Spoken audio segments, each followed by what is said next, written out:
آ جاتے ہیں، بار بار ٹھنڈے ہو جاتے ہیں۔ تانے شانے کبھی مل جائیں تو سن لینے چاہیے، کیا رہ جائے، تانوں کا بھی تو مزہ ہے نا، یہ مزہ لیں، یہ سرور حاصل کریں۔ میں کالج میں پڑھتا تھا تو جو میرا دوست سب سے زیادہ مجھے تانگ کرتا تھا نا، مولوی کہہ کے سب سے زیادہ، پھر ایک دن اسی کا مجھے فون آیا کہ یار کدھر مل تیرے نہ تصویر کھچانی، انج بھی سجن واہ واہ تے انج بھی سجن واہ واہ۔ تو ایک دوست مجھے کہنے لگے میں نے میلاد کی جھنڈیاں اور لائٹیں لگائی ہیں تو مجھے دو بندے بڑے تانے دیتے ہیں۔ میں کہ بس دو، یعنی حضور کے نام پہ تانا کھانا اور دو سے ہی پریشان ہو گیا، یہ دو سو بھی ہو تو اس کا مزہ لینا چاہیے۔ جے کر یار دے نام دا ملے میڑا، انہوں چولی پا لئیے پنجے سٹیے نا، تو جے کر یار دے نام دے ملے سولی، پھر چوٹا چوٹ لئیے پیشاں ہٹیے نا۔ اگر کبھی یہ تانا ملتا ہے تو اس کا مزہ لیں، آپ اس خوبصورتی کو انجوائے کریں۔ لیکن آپ پریشان ہو گئے ہو فلانے نے دو باتیں کر دی تو اچھا کیا نہ کر دی، اچھا کیا نہ کر دی، آپ کو سنبھلنے کا موقع ملے گا۔ وہ جی سارے میرا ساتھ چھوڑ گئے تو ٹھیک کیا سب نے، آپ مضبوط ہو جائیں گے جب سارے ساتھ چھوڑ جائیں گے۔ جب سارے ہٹ جاتے ہیں تو انسان کو سنبھلنے کا موقع ملتا ہے۔ جب تک ہم دانائی کے ساتھ، حکمت کے ساتھ معاملات کو نہیں لے کے چلیں گے، آپ اپنے بچوں کی پرورش کریں تو وہ طریقہ جو حضور نے ہمیں حکمت سکھائی، آپ اپنے بزرگوں کی خدمت کریں تو وہ طریقہ جو نبی پاک نے ہمیں سکھایا، آپ رشتہ داروں کے ساتھ لین دین کریں، معاملہ کریں، تجارت کریں تو وہ طریقہ اختیار کریں جو حضور نے ہمیں سکھایا۔ آپ اپنی طبیعت کے اندر ایک عجیب سا سکون محسوس کریں گے، فیصلے اس طرح کے کریں کہ تھوڑا سوچ سمجھ کر، جذباتی فیصلے کبھی نہ کریں۔ حضور کے اعلان نبوت سے پہلے جب دوبارہ بیت اللہ شریف کی تعمیر کی تھی نا اہل قریش نے، اب چونکہ وہ تھے تو سارے آپس میں، پر ہر قبیلہ ایک دوسرے سے لڑتا بہت تھا، تو ہر بات میں لڑ پڑتے تھے، میں نے آگے جانا ہے، میں نے آگے جانا ہے۔ تو وہ سارے قبیلے شامل تھے۔ اب جب بیت اللہ شریف کی نئی تعمیر ہو گئی تو حجر اسود نصب کرنا تھا، اس پہ جھگڑا ہو گیا۔ ایک قبیلہ کہتا ہے میں نے نصب کرنا ہے، دوسرا کہتا ہے میں نے نصب کرنا ہے، تیسرا کہتا ہے میں نے کرنا ہے۔ اور کچھ تو ایسے تھے جنہوں نے پیالے میں خون ڈال کے بیچ میں ہاتھ رکھ کے قسمیں بھی اٹھا لی کہ اگر ہم نہیں کریں گے تو کرنے بھی نہیں دیں گے، فساد ہوگا۔ پھر طے ہوا کہ جو صبح سب سے پہلے حرم کعبہ میں داخل ہوگا اس سے فیصلہ کرائیں گے۔ کمال کی بات یہ کہ سب سے پہلے حرم کعبہ میں رسول رحمت تشریف لائے، اسیر دشمن کی چاہ میں بھی، مخالفوں کی نگاہ میں بھی، امی ہے، صادق ہے، معتبر ہے، میرا پیمبر عظیم تر ہے۔ انہوں نے کہا یہ تو صادق اور امین آ گئے۔ انہوں نے کہا جی یہ ہمارا فیصلہ کر دیں کہ حجر اسود کس قبیلے نے نصب کرنا ہے۔ تو نبی کریم علیہ السلام نے فرمایا کر دیتے ہیں نا۔ سرکار نے چادر بچھائی، حجر اسود اس میں رکھا، فرمایا سارے قبیلے ایک ایک کونا پکڑ لو۔ وہ سب نے ایک ایک کونا پکڑ لیا۔ جب حجر اسود کے قریب گئے تو محبوب نے وہاں سے اٹھا کے حجر اسود والی جگہ پہ رکھا۔ اب چاروں طرف دیکھا تو سب کو یوں ہی لگ رہا تھا میں اٹھا کے لایا ہوں، میں اٹھا کے لایا ہوں، میں اٹھا۔ ہم تو اپنے بچوں کے بیچ لڑائی کرا دیتے ہیں یہ کہہ کے کہ اے میرا پتر زیادہ لے کے۔ ہم تو اپنے گھر کے اندر فساد، ناراض نہ ہوئیے گا مجھ سے، ہم فساد ڈلوا دیتے ہیں۔ یہ بندہ ٹھیک ہے، او خدا کے بندے سارے بیٹے، ساری اولاد ہی برابر کی، کسی نے پیسے زیادہ کما لیے، کسی نے کم کما لیے، لیکن اپنا گھر نہ تباہ کریں۔ آپ دانائی کے ساتھ، حکمت کے ساتھ، تدبر۔ میں چھٹی کا دن تھا، مدرسے کی سیڑھیاں چڑھ کے اندر داخل ہوا تو بچے آپس میں کھیل رہے تھے اور ہلکی پھلکی شرارتیں بھی کر رہے تھے۔ مجھے بڑا ضروری کام تھا پر میں انہی پیروں پہ واپس آ گیا۔ تو مجھے پوچھنے لگے کہ جناب آپ گئے نہیں؟ میں نے کہا بچے کھیل رہے تھے، اب میری طرف دیکھتے تو ان کا کھیل خراب ہو جاتا۔ تو بھئی اب وہ بیچارے ہفتہ بھر پڑھتے ہیں تو انہیں کچھ کھیلنا بھی تو ہے نا۔ تو آپ تھوڑا موقع دیں، ہر معاملے میں ہر جگہ جذباتیت کا شکار ہو جانا، الجھ جانا، غصہ کرنا۔ حضور علیہ السلام نے اسے پہلوان کہا ہے جو اپنے آپ پہ کنٹرول رکھے۔ فرمایا وہ پہلوان ہے جسے اپنے غصے پر کنٹرول ہو، اپنے آپ کو سنبھالے سارا کچھ ٹھیک ہو جائے گا، اپنے جذبات کو سنبھالے سارا کچھ ٹھیک ہو جائے گا۔ یعنی آپ بلا وجہ کسی کے بارے میں کہہ رہے ہیں کہ وہ بڑا ہو گیا ہے، وہ مشہور ہو گیا ہے، وہ آگے نکل گیا ہے، وہ میری بات نہیں سنتا، ایسا نہیں ہے۔ کچھ تو مجبوریاں رہی ہوں گی، یوں ہی کوئی بے وفا نہیں ہوتا۔ آپ تھوڑا سا نا موقع دیں، آپ چیزوں کو سمجھیں اور تھوڑا نا اپنے اوپر توجہ دیں کہ میں نے اپنے آپ کو کنٹرول میں رکھنا ہے، میں نے اپنے آپ کو سمجھانا ہے۔ بڑے بڑے مہنگے مہنگے ہوٹلوں میں لوگ جاتے ہیں اور دوسروں کو جاتا دیکھ کر پریشان بھی ہوتے ہیں۔ مجھ سے ایک دوست نے پوچھا آپ نے بڑی جگہ دیکھی، مزہ کہاں آیا؟ میں نے کہا وہ جب اماں نہیں ہانڈی پکاتی تھی اور کہتی تھی کہ کھانا لے کے آیا نہیں جاتا یہ بیٹھنے کے لیے کوئی چیز لے لے اور یہاں میرے قریب ہی آ جا. اور پھر وہ سالم دیتی دفعہ یہ بھی کہتی تھی ایک باری ملنا ہی دوبارہ نہ منگی. وہ جو لطف ہے وہ دنیا کے کسی 5 اسٹار ہوٹل میں میسر آتا. آپ جس حال میں ہیں اس میں راضی رہیں, اپنے کلچر سے, اپنی تہذیب سے, اپنے آپ سے پیار کریں. بھئی جس کو اللہ, وہ جی میرا کوئی رشتہ دار نہیں, جس کو اللہ نے تیرا چاچا بنایا تو کیسے انکار کرتا ہے؟ جس کو اللہ نے تیرا ماموں بنایا تو کیسے انکار کرتا ہے؟ جس خاندان کو اللہ نے تیرا خاندان بنایا, رب نے بنایا, یہ تیری مرضی. اللہ نے جہاں جہاں پیدا کیا. الجھے نہیں, پریشان نہ ہو, اپنے آپ کو تکلیف میں نہ ڈالیں, بڑی سمجھداری کے ساتھ. پتہ ہے آپ کو, لوگ جب لوگوں کو پریشان کرتے ہیں تو وہ پریشان کر دیتے ہیں, چڑھا چڑھا کے پاگل کر دیتے ہیں.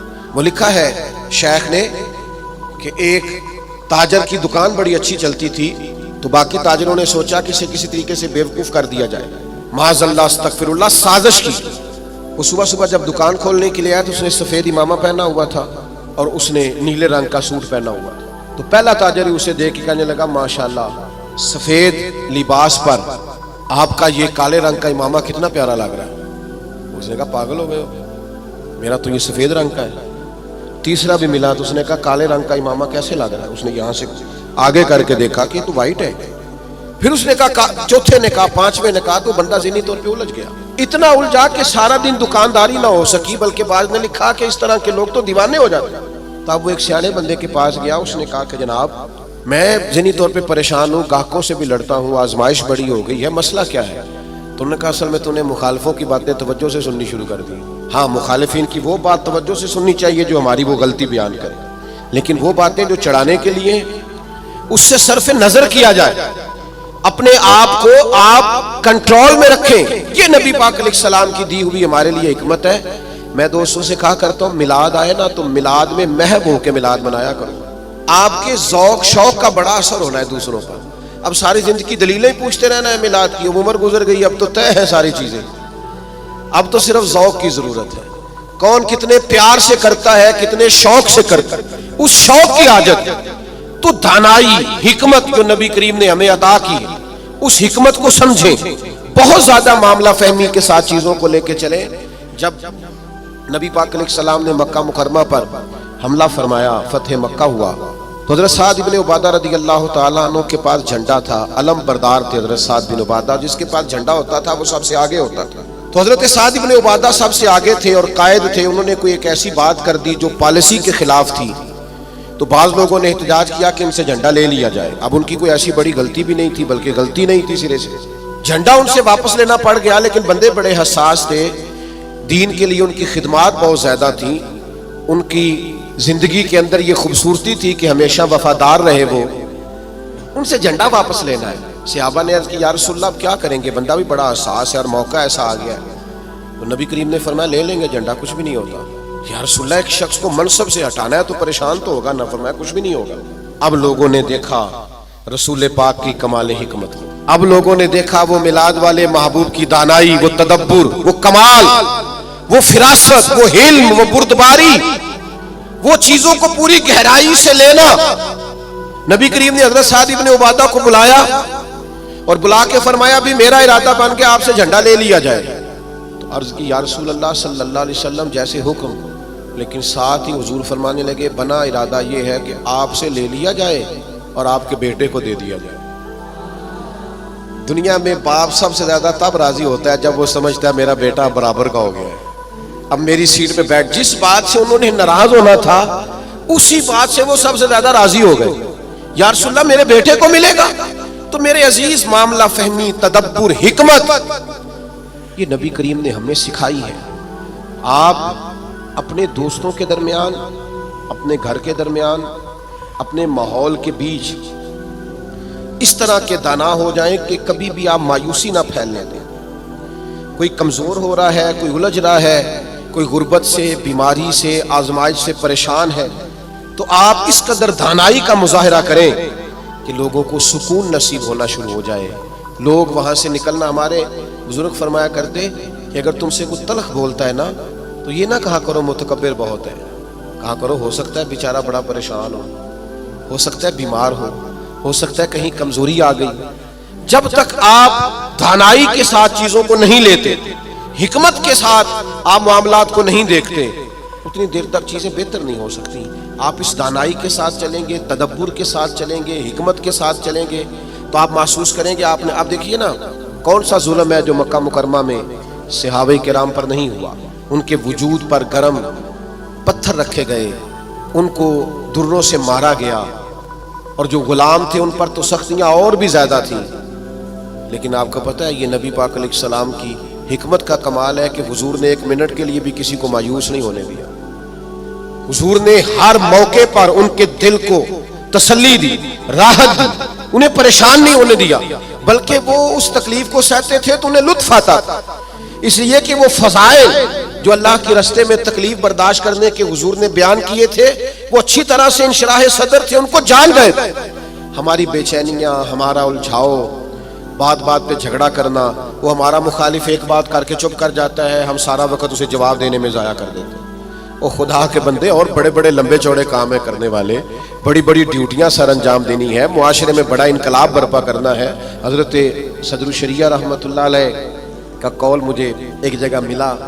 وہ جب اپنے شاگردوں کو پڑھانے کے لیے بٹھاتے تھے نا مسند تدریس پر, تو فرماتے تھے بیٹا جب تم گھر سے ناراض آؤ تو کلاس میں پڑھانے کے لیے نہ بیٹھنا, پہلے ذرا اپنا موڈ فریش کر لینا, طبیعت کو تازہ کر لینا, پھر طالب علموں کو پڑھانا. یہ نہ ہو غصہ کسی اور کا ہو اور نکل کسی اور پہ جائے. یہ بزرگوں کی دانائیاں, ان کی معاملہ فہمی, ان کا تدبر, اور پھر یہ حکمت آگے آئی. جب حضرت صدیق اکبر رضی اللہ تعالیٰ عنہ کو نبی پاک کے وصال کے بعد کہا گیا نا کہ آپ یہ لشکر روانہ نہ کریں ابھی مسلمہ کذاب کے خلاف, حالات کو درست ہو لینے دیں, تو یہ حضرت صدیق اکبر کی آپ دانائی دیکھیے. فرمایا جس لشکر کو حضور نے روانہ کیا وہ ہر صورت جائے گا. جب اتنا بڑا لشکر نکلا نا مدینہ منورہ سے حضور کے وصال کے بعد, تو وہ جو آنکھیں کھول رہے تھے نا کہ پتہ نہیں کیا ہو جائے گا, ان کو یہ بھی بات ان پر بڑا اثر اس نے ڈالا کہ اگر اتنے لوگ باہر نکل گئے ہیں تو پتہ نہیں کتنی فوج باقی موجود ہے. وہ ان کو احساس پیدا ہوا آپ کی کمال دانائی, فہم و فراست, اس نے حالات بدل کے رکھ دیے. تو نبی پاک نے ہمیں علم سکھایا, حضور نے ہمیں حکمت سکھائی. نبی پاک صلی اللہ تعالیٰ علیہ وسلم نے زندگی میں ٹھہراؤ لانے کے ہمیں طریقے بتلائے. نبی پاک علیہ السلام نے ہمیں بردبار کیا, لیکن ہم اس قدر زیادہ آزمائش کا شکار ہیں. آپ یقین کریں بعض لوگ بول رہے ہوتے ہیں, سوال کر رہے ہوتے ہیں, غصے کا اظہار کر رہے ہوتے ہیں, تو دل کرتا ہے ان سے کہا جائے کہ یہ آپ کی شخصیت سے میچ نہیں کر رہا, آپ کی جو اللہ تعالیٰ نے عظمت بنائی ہے اس کے ساتھ یہ چیز میچ نہیں ہو رہی. ہم جب تک معاملہ فہم نہیں ہوتے, جب تک سمجھدار نہیں ہوتے, ہمارے پاس تعلیم ہو, ہنر ہو, ہم کر کچھ نہیں سکیں گے. آپ ذرا چیزوں کو لیں, ذرا تھوڑا سا ان کو موقع دیں. ذرا میں کسی شخص سے آپ کی بحث ہو جائے نا تو اس نے 4 باتیں کی, آپ نے 6 کر دی, پھر وہ 10 کر دے گا, پھر آپ کو 12 کرنی پڑیں گی. آپ جیت سکتے ہیں. اس کا بہترین حل پتہ کیا ہے؟ وہ باتیں کریں, آپ ذرا چپ کر جائیں. وہ 2 کرے گا, 4 کرے گا, 6 کرے گا, آخر میں کہے گا تو مینوں پاگل سمجھنا ہے. تو جواب دے کہ کسی کو پاگل نہیں کیا جا سکتا, چپ رہ کے دوسرے کو پاگل بھی کیا جا سکتا ہے. اللہ معاف فرمائے, معاذ اللہ. تو کبھی کبھی اپنی زندگی کے اندر خاموشی بھی بہت بڑا طوفان ہوتی ہے. فٹافٹ پر وہ بہت سارے لوگ ہیں وہ کہتے ہیں جی میں اتنے اچھے کام کرتا ہوں تو دیکھیں لوگ توجہ نہیں کرتے. تو میں کہتا ہوں لوگوں کے لیے کرتے ہو تو پھر لے لو داد, اور اگر اللہ کے لیے کرتے ہو تو پھر اس کا تو پتہ صبح قیامت چلے گا کہ مالک کیا اعزاز دیتا ہے. اپنے آپ کو سکون میں لائیں, بردبار بنیں. کریم محبوب نے بردباری سکھائی, اور علم کا رستہ اختیار کریں, سمجھ کا رستہ اختیار کریں. آپ جب تک راہ علم پر نہیں چلتے, ایک بات کو سیکھنا شروع نہیں کرتے, اتنی دیر تک آپ کو آسانی نہیں ملے گی. ایک میری آپ سے گزارش ہے بات سمیٹنے سے پہلے, پورا مہینہ میلاد پاک کا درود پڑھ کے گزاریں. موبائل رکھے ہوئے نا آپ سب نے ماشاءاللہ, ایک تسبیح بھی ساتھ رکھ لیں. یہ جس طرح موبائل ہاتھ میں ہو تو چلتا نہیں رہتا, تسبیح ہوگی تو وہ بھی چلے گی انشاءاللہ. درود پاک پڑھیں, میلاد شریف پہ غربا سے خاص پیار.